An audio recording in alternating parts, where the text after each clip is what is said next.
వృషభ రాశి జాతకులకు ఈ జూన్ నెలలో చతుర్గ్రహ కూటమి సంచార స్థితి, గురువారం అమావాస్య రోజు ఎలాంటి విధులను పాటించాలో ఈ వీడియోలో సవివరంగా సంపూర్ణంగా తెలుసుకుందాం.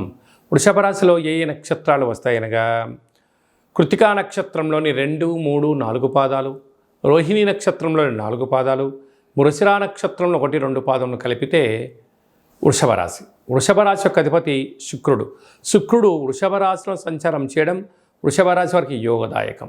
వృషభ రాశిలోనే చతుర్గ్రహ కూటమి రవి, బుధ, గురు, శుక్రుడు. రవి బుధులు ఎవరి యొక్క జాతకంలో కలిసి ఉంటారో బుధాదిత్య రాజయోగము అంటారు. ప్రభుత్వ ఉద్యోగం చేయడానికి, ఉండబడి దాంట్లో ప్రమోషన్స్ రావడానికి, మీరు ఏదైతే అనుకుంటున్నారో అది సాధించడానికి ప్రభుత్వ అధికారులకు చాలా మంచి కాలం అని చెప్పి గమనించాలి.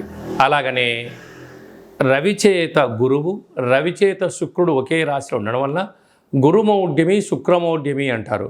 నూతనంగా ఏదైనా ఒక పనులు ప్రారంభించాలి అనుకుంటున్నప్పుడు అనుకూలించినట్లు కనపడుతూ ఉంటాయి, ఒక కొలిక్కి రాకపోవడం జరుగుతూ ఉంటుంది. కానీ ఇది తాత్కాలికమే అని చెప్పి గమనించండి. కొంతకాలం తర్వాత మీకు భూయోగము, గృహయోగము, విదేశాన యోగాలు అలాంటి అనేక యోగాలు మీ సొంతమైందని చెప్పి గమనించాలి. పంచమ స్థానంలో కేతు సంచార స్థితి ఉండడం వలన నూతనంగా వివాహమైన వారికి పుత్రిక సంతాన యోగము, పిల్లల యొక్క చదువులు, పిల్లల అభివృద్ధిలో అన్నింటా విజయం సొంతమవుతుంది. మీరు ఏదైతే ఒక ఆలోచన చేస్తూ ఉన్నారో అది అన్నింటా విజయం కలిగిస్తూ అన్నింటా మీకు మంచి ఆనందాన్ని, తృప్తికరమైన జీవితాన్ని మీరు పొందబోతున్నారని చెప్పి గమనించాలి. రాజ్యస్థానంలో శని భగవానుడు స్వక్షేత్రకంగా ఉండడం వలన వృత్తులలో, ఉద్యోగాల్లో, వ్యాపారాల్లో, రాజకీయ రంగ కార్యక్రమాల్లో అన్నింటా ధర్మ మార్గంగా మీరు ఉండడం వల్ల విజయం అనేది అందరికన్నా మీరు ముందు వరుసలో ఉంటారు అని చెప్పి గమనించాలి. లాభస్థానంలో రాహు సంచారం చేయడం వలన దయచేసి అప్పులు ఇవ్వద్దు, అప్పులు తెచ్చుకోవద్దు.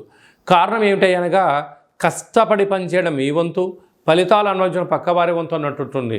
అంటే నెలపొడవునా సంపాదించి ఓ 50,000 లక్ష రూపాయలు మీరు బంధువులు కదా, మిత్రులు కదా, స్నేహితులు కదా, ఇబ్బందుల్లో ఉన్నారు కదా అని ఇచ్చారా? మీకు అవి ఇవ్వకపోగా మీరు పోలీస్ స్టేషన్లు, కోర్టు మెట్లు, మనశ్శాంతి లేని జీవితం పొందుతారు అని చెప్పి గమనించాలి. ఇలాంటి రుణ సమస్యలు, రోగ సమస్యలు, అనేక రకాలైన డబ్బులతో కూడుకున్న వ్యవహారాలు ఉన్నప్పుడు మీరు ఎంత బరువు అయితే ఉంటారో అంత బరువు కలిగినటువంటి లవణం అనగా ఉప్పును తులాభారంగా ఏర్పాటు చేసుకొని ఈ రాహువుకు సంబంధించినటువంటి అలాగనే రాశికి సంబంధించినటువంటి రుద్రుడి యొక్క మంత్రంతో సంపుటీకరణ చేస్తూ ఆ ఉప్పునంతా నీటిలో కరిగించి ఆ నీటి చేత మహాదేవుడికి రుద్రాభిషేకం చేసుకోవడం వలన ఇలాంటి ధనపరమైనటువంటి, గృహపరమైనటువంటి, కోర్టుపరమైనటువంటి చిక్కులు తొలగిపోతాయని చెప్పి గమనించాలి. వ్యయంలో కుజభగవానుడు సంచారం చేయడం వలన, కుజదోష ప్రభావం కరడం వలన దూరావాయు జల ప్రయాణాల్లో ఆటంకాలు, అలాగనే మీ జన్మ నక్షత్రం రోజున అష్టమి, పూర్ణిమ, అమావాస్య తిథుల యందున దూరావాయు జల ప్రయాణాలు పెట్టుకోకపోవడం ఉత్తమోత్తంగా భావించాలి. ఈ అమావాస్య గురువారం రోజు రావడం, అలాగనే చంద్రుడి నక్షత్రం అవ్వడం వలన గజకేసరి యోగం అనగా ఏనుగు పైన కూర్చోబెట్టి సన్మానోత్సవ కార్యక్రమం ఇలా చేస్తూ ఉంటారో అలాంటి యోగం మీకు కలగాలి అన్నట్లయితే తెల్ల జిల్లేడు వృక్షం దగ్గర దీపం పెట్టడం, కాళభైరవ స్వామి దగ్గర ముడుపు కట్టడం వలన మీకు అలాంటి గజకేసరి యోగం కలుగుతుందని చెప్పి గమనించాలి.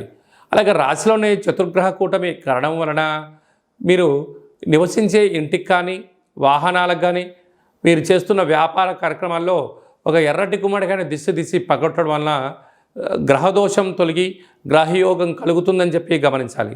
హోటల్ వ్యాపారాలు, స్వయం వృత్తులు, వ్యవసాయ సోదరీమణులు, గృహ భవన కార్యక్రమాలు చేసేటి వారందరికీ చాలా మంచి కాలము ఉందని చెప్పి గమనించాలి. అలాగే కృతికా నక్షత్ర జాతకులు అన్నింటా విజయం మీ సొంతమవుతుంది. ప్రభుత్వ ఉద్యోగ కార్యక్రమాలు, కాంట్రాక్ట్ రంగంలో ఉన్నవారికి యోగదాయకం.